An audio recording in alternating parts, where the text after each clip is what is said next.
The breakup that broke me. They say your first heartbreak never really leaves you. That no matter how many years pass, how much success you earn, or how strong you become, you'll always remember the person who left you when you needed them the most. My name is Elena, and this is the story of how the man I loved walked out on me when I had nothing, and how I learned to stand taller than I ever thought possible. But first, let me tell you how it all began. I was 25 when I met Jake. At the time, my life was a mess. My mom had just been diagnosed with a second round of cancer. The bills were piling up. I worked 2 jobs, waitress by day, virtual assistant by night, barely making enough to survive. I rented a tiny studio above a noisy bakery that always smelled like burnt bread by 5 a.m. Every day I woke up tired. Every night I went to bed exhausted. But I had no choice. I was my mom's only child, her only support, and in many ways, her only hope. Jake entered my life like something out of a cheesy romantic novel. We met at a friend's birthday party.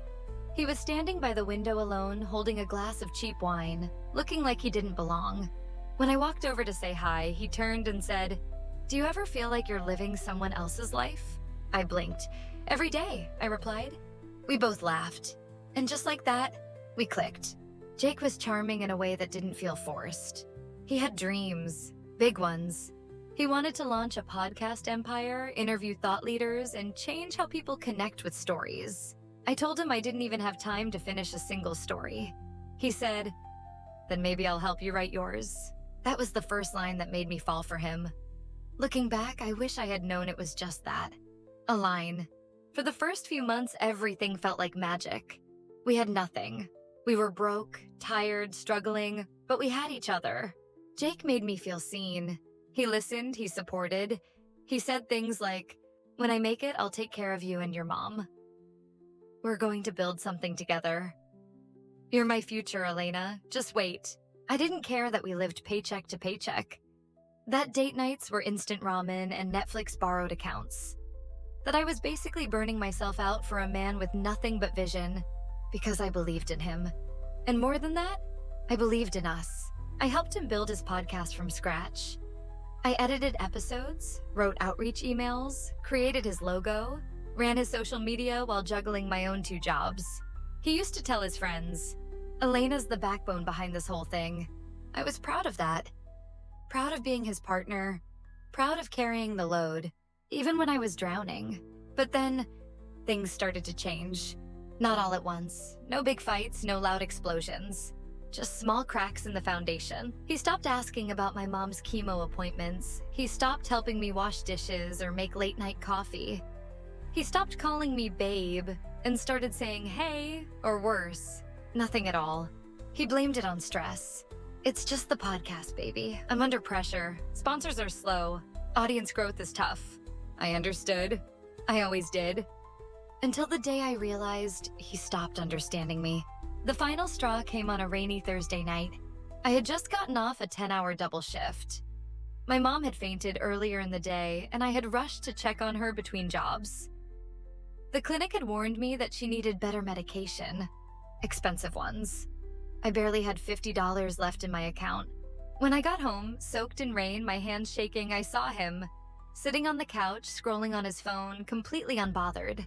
No, "How's your mom?" No, "How was work?" Just silence. I sat beside him and whispered, "Jake, I'm tired." He didn't look up. "Then maybe this isn't working anymore." I froze. "What do you mean?" He finally looked at me. His eyes weren't angry. They weren't even sad. They were indifferent. "I can't do this, Elena. You're always tired. Everything's always about your mom, your bills, your problems. I need someone who makes life easier, not heavier." I stared at him in disbelief. "You said we were building something together. You said you'd be there through the worst." "This is the worst, Jake. This is exactly what you said you'd stay for." He stood up and grabbed his backpack. I meant it then, but things change. And just like that, he walked out. No tears, no goodbye kiss, no explanation. He just left. I sat in the silence for hours. The rain outside growing heavier, the light in our apartment flickering, my heartbeat loud and hollow. And in that moment, I realized something. I wasn't just heartbroken. I was abandoned by the one person I thought would never leave. The next few weeks felt like living underwater. Everything was blurry. Heavy, muted. I went to work, I paid bills, I made soup for my mom. But I wasn't there. I was stuck in a loop of questions. Was I not enough? Did he ever love me? Did he ever mean any of it? I stared at my phone, hoping for a message that never came. Checked his socials, only to see him post a new podcast episode about letting go of negativity. Was that what I had become to him? Negativity? One night, I finally collapsed. Emotionally, physically. I didn't cry, didn't scream. I just lay there, on the floor, staring at the ceiling, whispering, "What now?" And as if fate was listening. My phone buzzed. An email. I wiped my eyes and opened it. Subject: "Congratulations, Elena, you've been selected." It was from the Women in Business Accelerator program. A full scholarship. A seat in a prestigious mentorship group. A once-in-a-lifetime chance. I had applied months ago, in a moment of desperation and hope. And now, I had been chosen. I wanted to cry, not just from relief, but from the realization that maybe, just maybe, this wasn't the end. Jake walked away from me at my lowest, but maybe life was handing me the first brick to rebuild from the ground up. And that night, as I looked out at the city lights, I whispered to myself, "Let him go, you've got something bigger to fight for now." Falling apart in silence, silence is louder than most people think. After Jake left, silence moved into my life like an uninvited guest. It didn't come crashing in. It crept through the cracks. Slow, steady, and suffocating. It was in the way I came home to an empty apartment. In the sound of only one toothbrush in the holder. In the untouched pillow on the other side of the bed. No goodbye hug, no apology, just silence. I didn't cry right away. Some people break down immediately. I didn't. I just stopped being. I still went to work, still made soup for my mom, still smiled at customers at the diner. But it was like I had been turned into glass. People could see through me, but no one really looked. The hardest part wasn't losing him. It was losing the version of me who believed in forever. The girl who thought loyalty was enough, who believed that love meant staying, even when life got hard. She was gone, and all that was left was someone who couldn't recognize herself in the mirror anymore. Some nights I would come home, drop my keys, and sit in the hallway for hours. Shoes still on, bag still on my shoulder. Just sitting, doing nothing, because everything felt too much. Eating? Too much. Showering? Too much. Talking too much. I stopped checking my phone. Didn't open messages, left voicemails unheard, avoided Sarah's calls. She was the one friend who might have noticed. But what would I even tell her? That I was falling apart? That Jake, the man I believed in more than I believed in myself, just got up and left? That after giving him everything, he decided I was too heavy to carry? No, I didn't want pity. Didn't want cliches like, "You'll find someone better," or "He didn't deserve you anyway." I didn't want comfort. I wanted answers, but of course, those never came. I started walking home instead of taking the bus. Not to save money, but because I needed the numbness. The 40-minute walk became a ritual. It was the only time I didn't have to pretend. No customers, no coworkers, no mom asking if I was okay. Just me, my thoughts, and the quiet sound of sneakers on pavement. One night as I walked, I passed a street musician playing a slow, haunting melody on a violin. I stopped, closed my eyes, and for a second, just a second, I let the music carry me. Tears rolled down my cheeks, quiet and uncontrollable. Not loud sobs, just silent rain. And in that moment, I whispered to myself, "You're still here, Elena, you're still here." It didn't feel like much, but it was the first time I remembered I existed. The next morning, I woke up to a knock on the door. It was the landlord. "Rent's overdue, again." I nodded, told him I'd get it by Friday, closed the door, then collapsed onto the floor, because I didn't know how I'd get it by Friday. Later that day, I checked my email. Among the spam and unpaid notices, one subject line caught my eye. Reminder, scholarship response required, final notice. I had completely forgotten. The Women in Business program. I had been accepted. The deadline to accept the offer was in 48 hours. I sat there rereading the email again and again. Full tuition, housing support, mentorship, New York City. For a long time, I didn't click reply, because somewhere deep inside, I still heard Jake's voice. The one that told me I was always stressed, too heavy, too much. The one that made me question if I could ever be more than what I was. But then another voice whispered, quieter, but stronger, "What if this is your way out?" That night, I stood in front of my bathroom mirror. My reflection looked tired, hollow-eyed, broken, but still alive. I stared at her, this woman who had been left behind. And I said softly, "He left, but you didn't." And with that, I clicked reply. I spent the next few days in a strange kind of daze. I packed what little I owned. Arranged care for my mom. A kind volunteer at the clinic helped with a nurse rotation. Sold my old laptop to afford a bus ticket. The goodbye with my mom was hard. She smiled through tears and said, "You go become someone, Elena. Don't you let this world crush you." I hugged her tighter than I ever had. "I'm not leaving you behind, Mom. I'm just finally stepping forward." The bus ride to New York was long. I didn't sleep, just stared out the window, watching trees blur past as I tried to imagine what a second chance could look like. I had nothing but one suitcase, a folder of printed documents, and a fire I didn't know I still had. But I was going.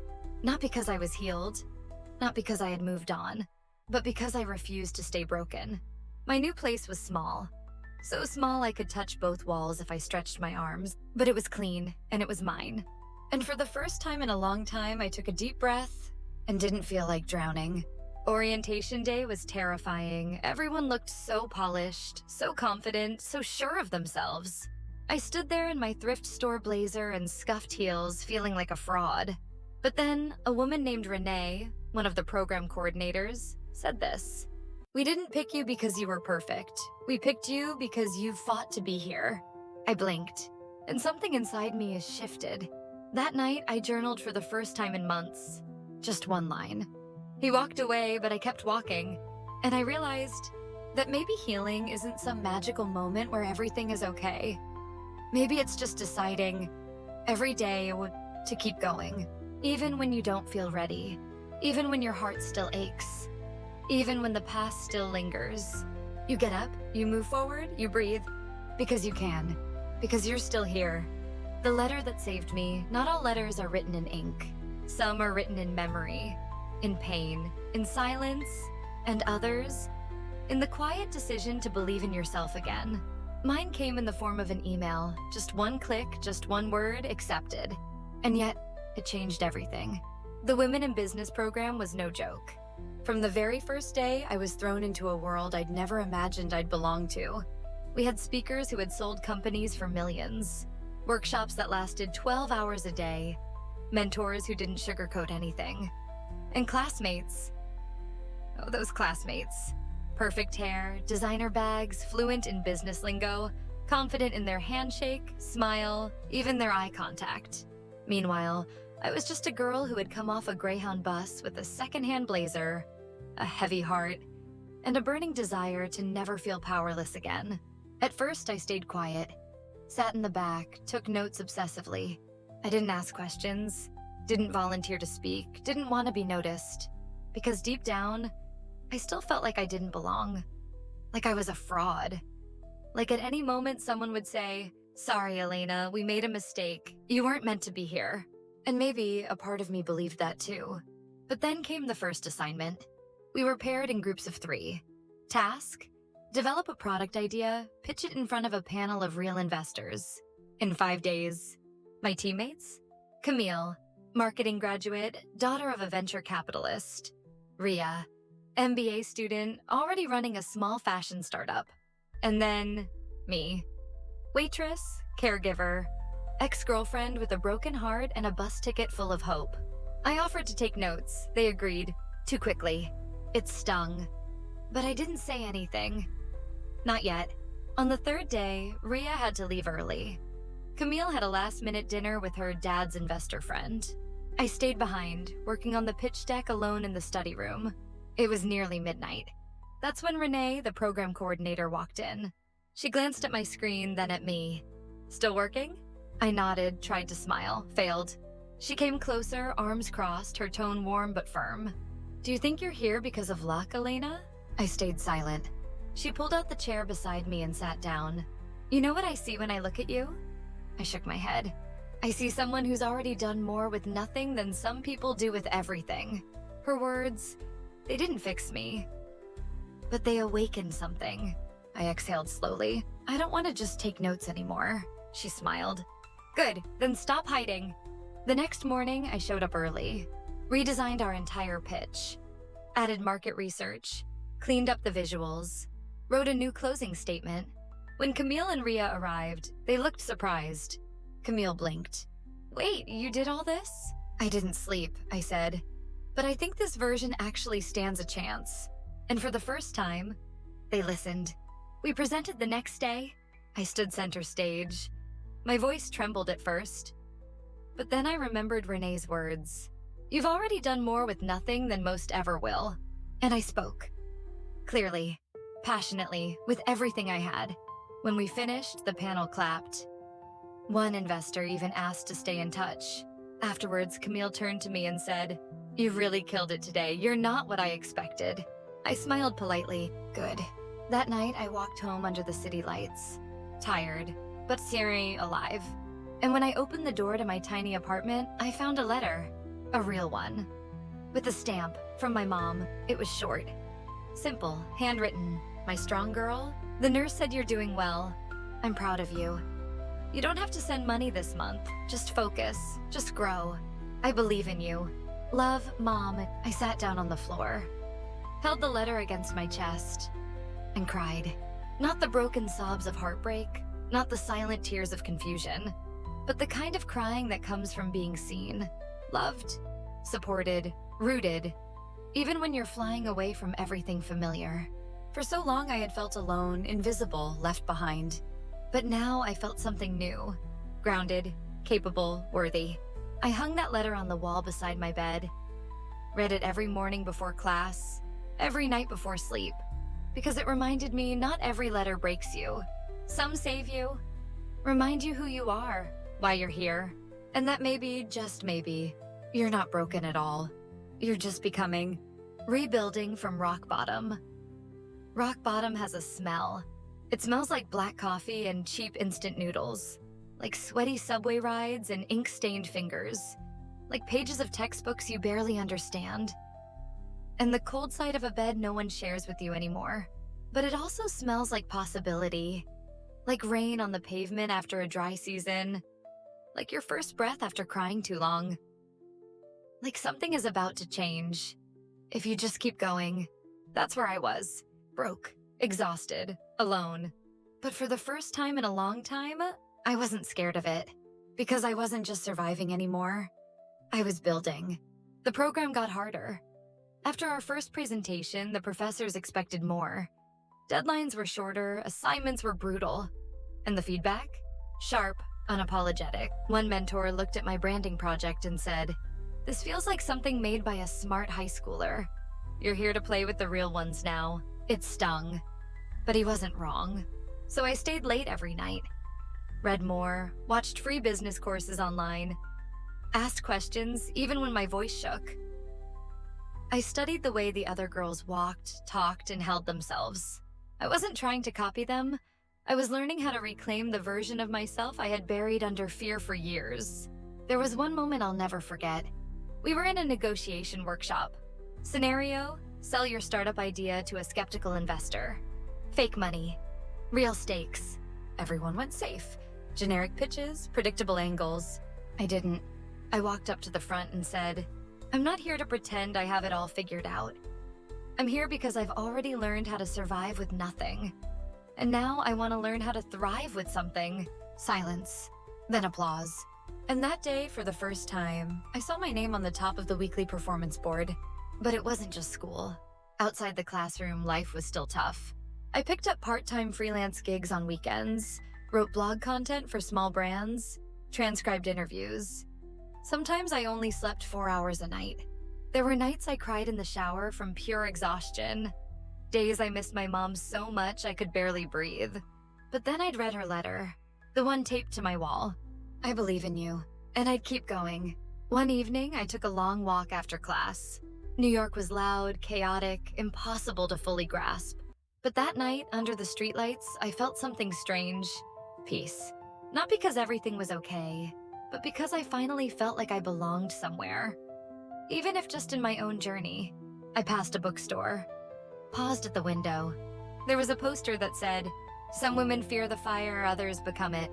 I stood there, staring, and I whispered, "You're becoming it, Elena, one spark at a time." A few days later, something unexpected happened.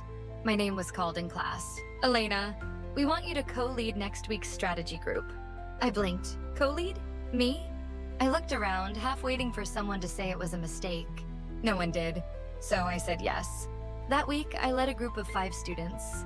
We worked on a simulated company turnaround. Tight deadline, tough personalities. One girl, Jasmine, kept interrupting. Another, Nicole, barely participated. Old me would have stayed quiet, done the work in silence. New me? I pulled Jasmine aside. "You're smart, but if you don't listen, we all fail." I asked Nicole what she needed to feel more involved. Turns out she was overwhelmed and afraid of speaking English in public. So I helped her write her parts, practiced with her after hours. When we presented, the panel said our team had the best collaboration and clarity they'd seen in weeks. We won that challenge. And for the first time, I didn't feel like the girl who was left behind. I felt like a leader. But growth doesn't come without ghosts. One night, I received a message from a mutual friend of Jake. "Hey, random, but Jake asked me about you the other day. He said he saw your name on LinkedIn, said you're doing big things." I stared at the screen. Jake. The man who left me when I had nothing. Now watching me from a distance? I didn't reply. Didn't ask for more. But it stirred something in me. Not rage, not sadness, just awareness. He was watching. And I didn't care, because my life wasn't about him anymore. It was about me. The next day, we had a guest speaker, a female founder who had exited her company for $20 million.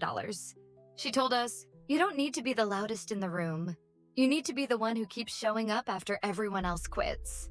And I thought about all the nights I stayed awake, whispering to myself, just one more day. I thought about all the jobs, the heartbreak, the letters, the ramen noodles. And I smiled. Because I hadn't quit, and now I was rising.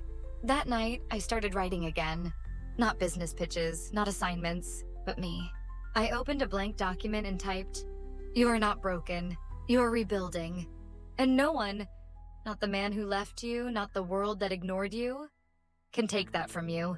And just like that, my voice came back. Not the voice Jake silenced. Not the voice fear tried to drown. My voice.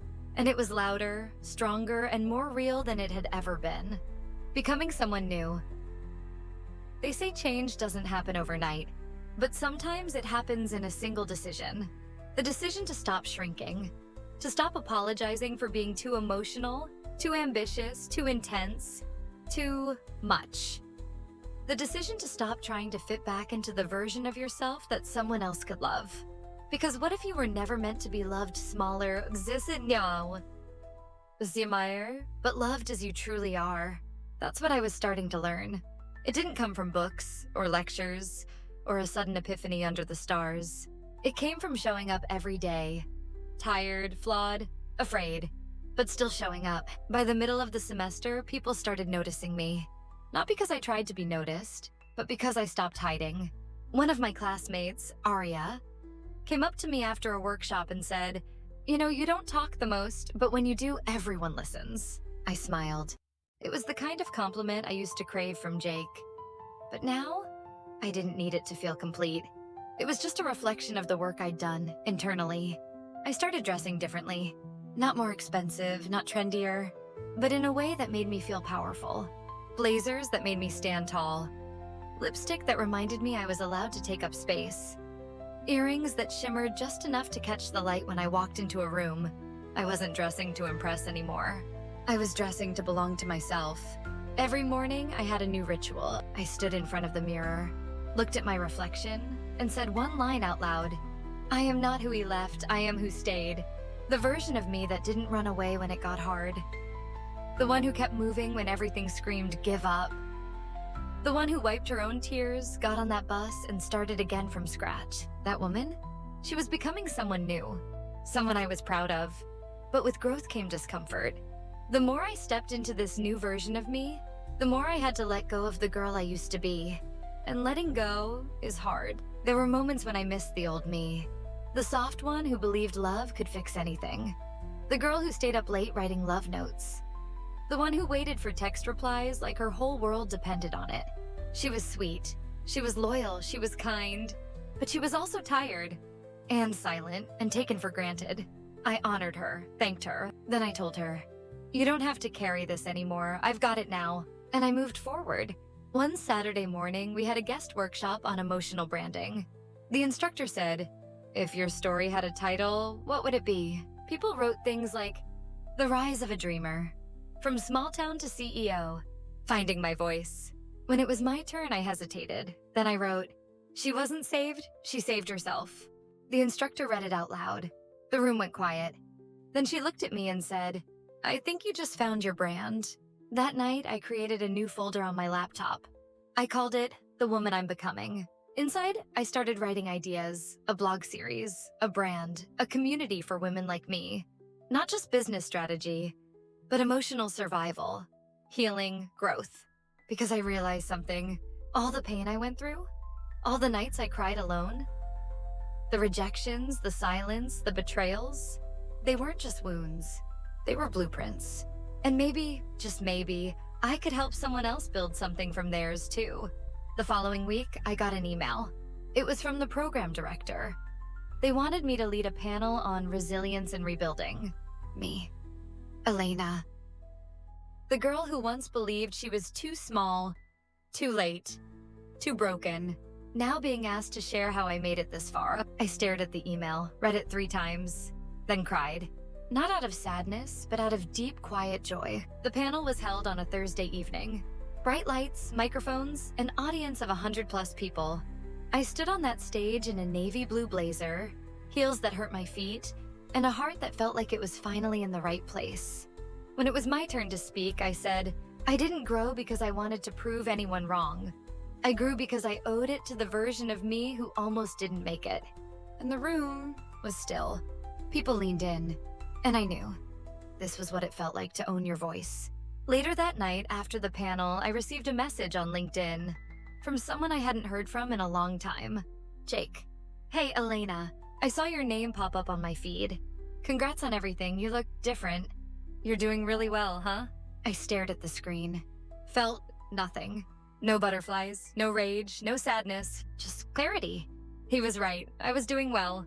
Not because I wanted him to see me rise, but because I had finally stopped waiting to be seen. I didn't reply.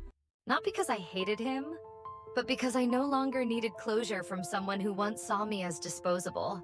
I had created my own closure. I had become someone new. And she didn't look back. He came back. There's something strange about seeing a ghost from your past when you're no longer haunted. It doesn't scare you. It doesn't make your heart race. It just makes you realize how far you've come. That's what it felt like when I saw Jake again. It started with a message. "Hey, Elena, I saw your name pop up in an article. You're doing incredible things. Would love to catch up sometime if you're open to it." No question mark, no apology, just confidence, casual familiarity. Like we were old friends, like he hadn't walked out on me at my lowest.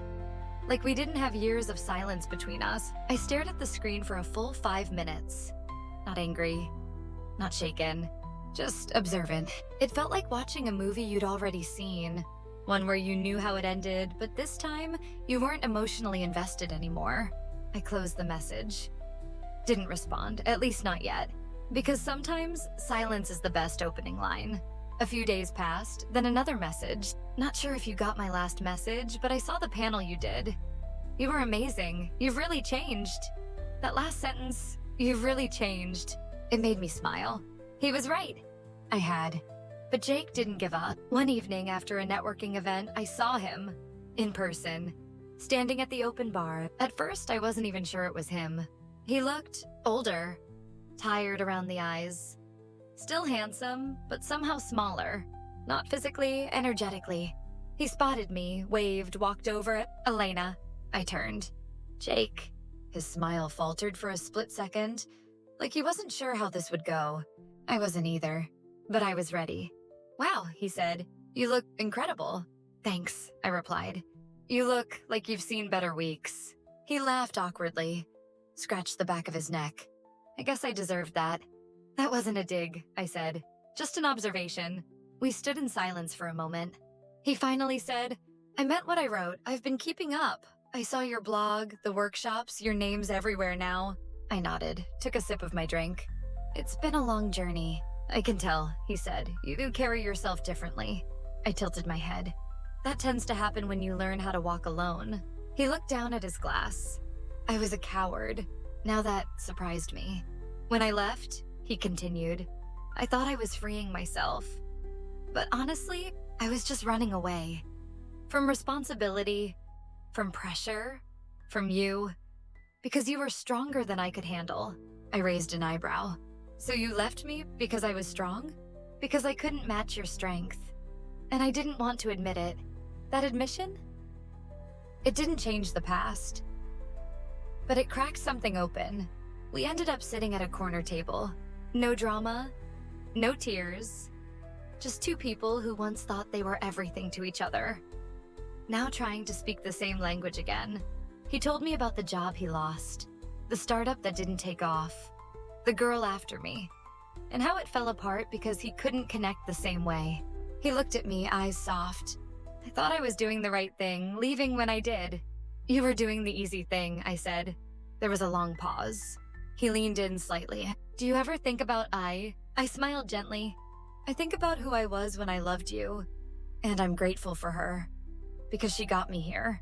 His voice lowered. Would you ever consider, trying again? That question. Soft, hopeful, desperate in disguise. But I didn't flinch. Jake, the woman you left behind isn't here anymore. And the woman you see now? She built herself without you. Piece by piece. Night by night. He swallowed. I know.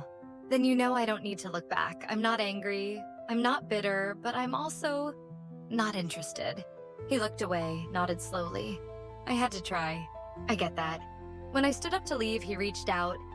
Not to stop me, but almost as a reflex. I'm happy for you, truly. I nodded. I hope you find your own version of what I found. And with that, I walked away, not with tears, not with a broken heart, but with power, peace, and the quiet triumph of a woman who no longer needed closure because she had created her own. The power shift. Something shifted that night, not just in the conversation between me and Jake, not just in the way I walked away from him, but in the air around us, in the invisible thread that once tied us together so tightly. Because for the first time, he wasn't the one in control. I was. Jake started texting more often after that night. First, it was subtle. Hey, just wondering how your panel went this week. Saw your new blog post? Really powerful stuff. Remember that little cafe we used to go to? I passed by today. It made me think of you. He wasn't pushing. That's saying. He was planting seeds, trying to rebuild a bridge one brick at a time. But what he didn't realize was that bridge had already burned, and I had already crossed the river. I didn't ignore him. Not fully. I responded, politely, briefly, but never invitingly. And that distance, it drove him crazy. A week later, he showed up at one of my small events, uninvited. I was giving a talk to a group of young women starting their first businesses. They had gathered in a co-working space downtown, eager-eyed, nervous, hopeful. I was telling them about the importance of self-belief even when no one else believes in you, especially the people closest to you. And then I saw him, standing in the back row, watching. Afterward, he approached me, hands in his pockets, voice low. You were amazing tonight. Thanks, I said. Didn't expect to see you here. I wanted to understand more of who you've become. I looked at him carefully. Jake, I'm not a mystery to be solved. I'm a person you once walked away from. He winced. I know that more now than ever. Over the next few days, he kept trying. He sent flowers to my apartment. A bouquet of white tulips, my favorite. There was a card. You inspire me. I wish I'd seen it back then. I placed the flowers on my windowsill. Beautiful, elegant, temporary. Like his apologies. Then came the call. Late night, his name flashing on my screen. I hesitated, then answered. Elena, I miss you. There it was. The sentence I had once begged to hear. Now it felt too late. "Jake," I said calmly, "you missed the version of me who needed you. That girl doesn't live here anymore." Silence. "Then, I miss all of you." Even now, that week I saw him again. This time he asked for coffee. Somewhere public, no pressure. I agreed. Out of curiosity, out of closure. We met at a cafe we used to visit back when things were simple. He looked nervous, wore the same cologne, tapped his fingers like he used to when anxious. "I've been thinking about us a lot," he said. "There is no us, Jake. There's you and there's me, and a version of us that lived in the past." He nodded, then said, "But what if we started again as different people?" I leaned in slightly, my voice soft but steady. "You're not in love with the woman I am now. You're in love with the idea of undoing the mistake you made." He looked down. I continued, "I'm not here to fix your guilt. I'm here to live my life." When I stood to leave, he grabbed my hand gently. "You've changed so much. That's the point, Jake. I was forced to, because you left me no choice." He didn't speak, so I did. "You had the power once, and you used it to walk away. Now I have it, and I'm using it to walk forward." I didn't wait for a response. I walked out the door, heels clicking like punctuation marks behind every word I didn't need to say. That night, I lay in bed, watching the city lights flicker against my window. I didn't cry, didn't replay the conversation. I just smiled, a quiet, full smile, because I had taken my power back. Not by yelling, not by seeking revenge, but by choosing myself again and again. And Jake? He was just the echo of a lesson I'd already learned, a chapter I'd already finished. But thanks to him, I was finally writing my own story. And this time, I was the author. The truth behind his goodbye closure doesn't always come from walking away. Sometimes it comes from finding out that the truth you once begged for was actually something you were better off not knowing. Until now. It started with a message, but not from Jake. It was from Riley, an old mutual friend from years ago. We hadn't spoken in almost 3 years. She and I had once been close, back when Jake and I were still together. Her message was short.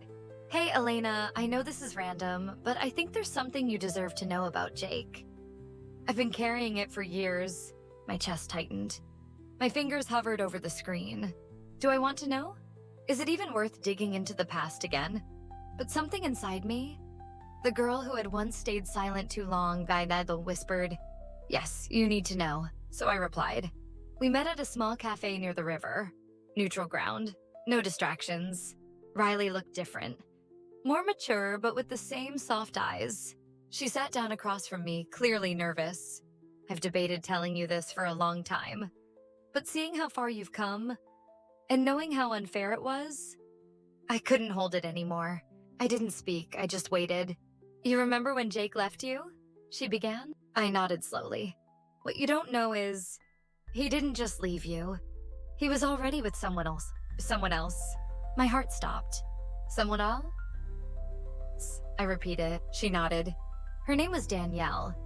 She was interning at the studio where he was trying to pitch his podcast. I met her a few times. They kept it quiet, but it wasn't just emotional. It was physical. I stared at her, not blinking, not breathing. "You mean he cheated?" "Yes," she said softly.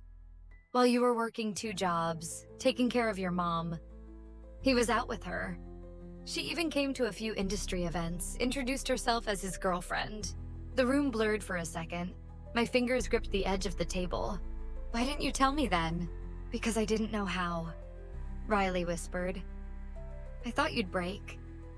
I thought he would tell you eventually, but he never did.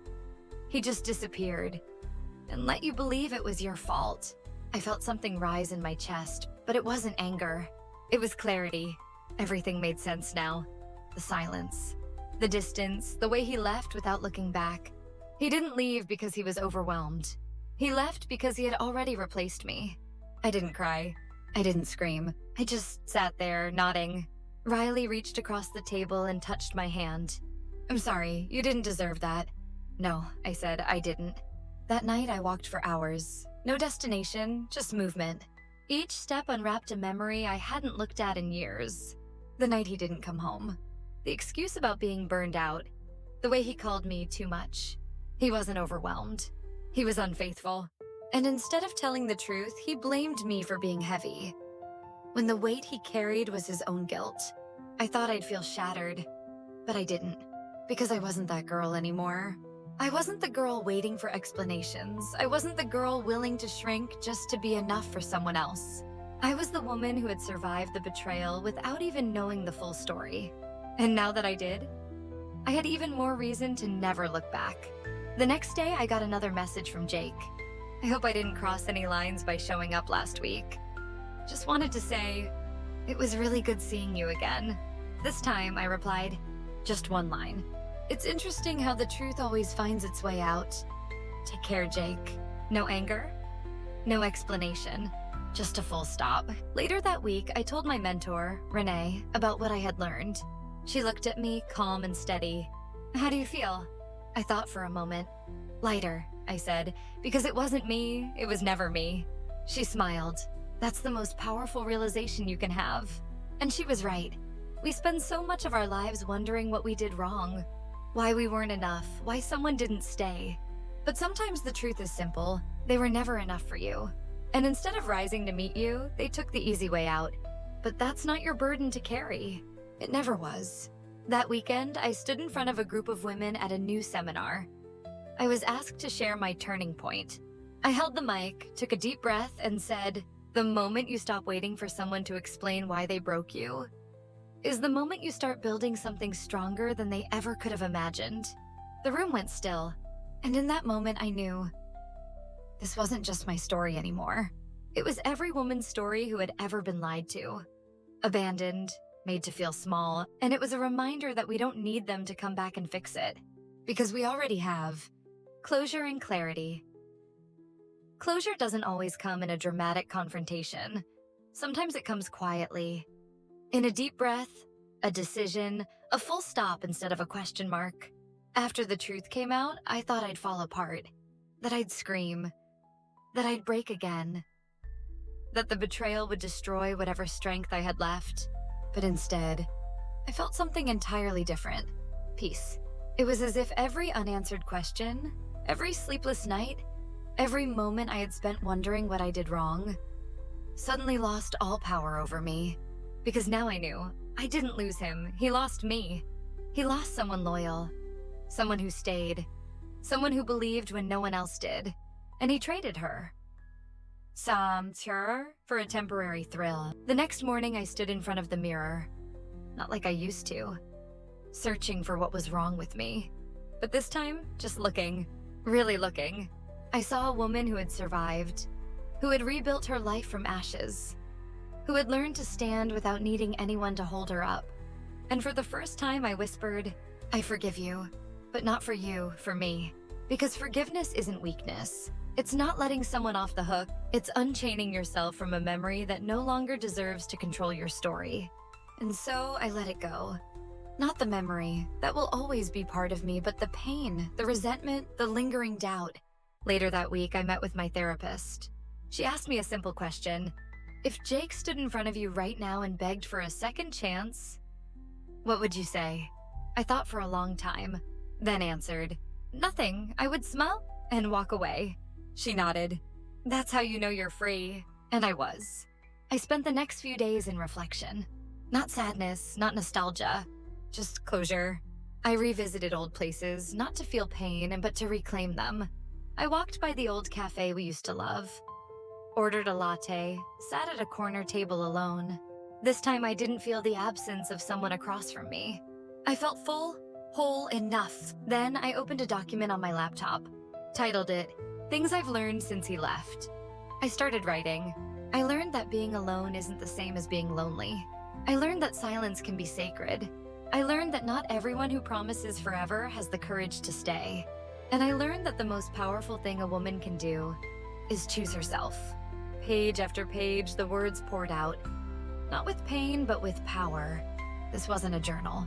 It was a declaration. A few days later, Jake called one last time. I saw his name flash across the screen. I didn't answer, but I did send one final message. Thank you for leaving when you did. It taught me everything I needed to become who I am today. I wish you peace. But I've already found mine. I never heard from him again.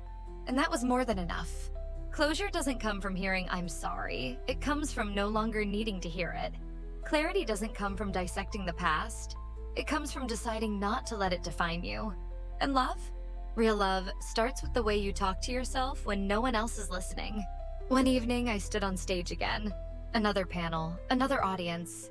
But this time I wasn't nervous. I wasn't rehearsing in my head. I was simply ready. I took the mic, smiled. They say heartbreak breaks you. But I say it rebuilds you. Because when the wrong person walks away, you get the rare, sacred chance to become the woman you were always meant to be. The applause was long. But the real reward was the stillness in my own heart. I left that night with a sense of finality. Not sadness, not emptiness. Just peace. Pure, earned, unwavering peace. The kind that only comes after you've walked through hell and built a home in the light. There was no music.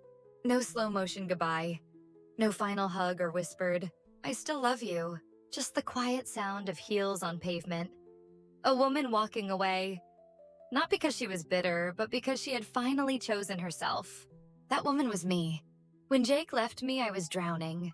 In grief, in debt, in loneliness. But I didn't sink. I swam. Hard. Alone.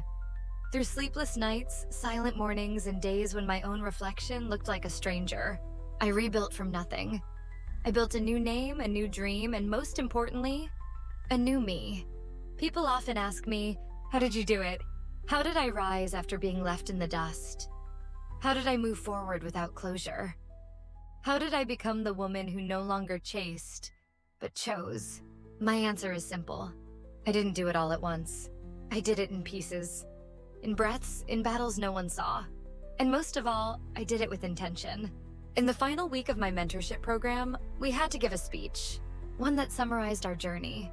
As I stood on that stage, looking into a sea of eyes, some familiar, some brand new, I didn't talk about Jake. Not directly. I talked about resilience, about the way pain teaches you to breathe deeper, about the beauty of becoming the person you once thought you had to be loved in order to become. And when I said, sometimes the greatest gift someone can give you is walking away, the room went still. Some cried, because they understood. After the event, a young woman came up to me. Her eyes were red. "He left me too. I thought I'd never recover. But tonight, I believe I can." I hugged her tightly. Not as a speaker, not as a mentor, but as a sister in healing. Because that's what this story became. Not just mine, but ours. A story for every woman who stayed too long, who gave too much, who lost herself in the hope that someone else would finally see her. I left the program with more than a certificate. I left with a voice, with a platform, with clarity. I launched a blog, The Woman Who Stayed, and within months it grew into a full brand. Workshops, podcast, retreats for women ready to rewrite their own endings. And with each story I heard, each life I touched, I became more certain. I didn't need him to come back. I needed to come back to myself.